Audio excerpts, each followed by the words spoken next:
ये देखें माशाल्लाह से कैसे अभी भाग गया।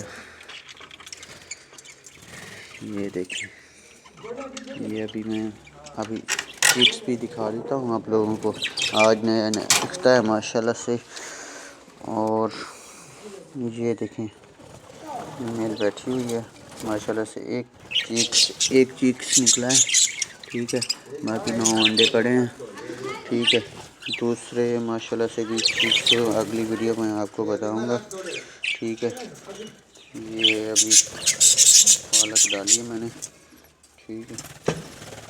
ये देखें, और दूसरी वीडियो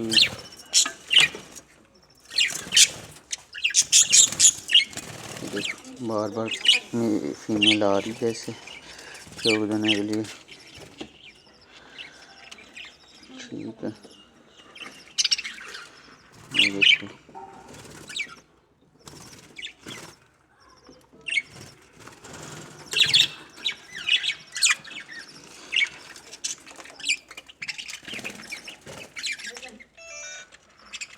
देखें माशाल्लाह से कितना खुश हो रहा है फीमेल।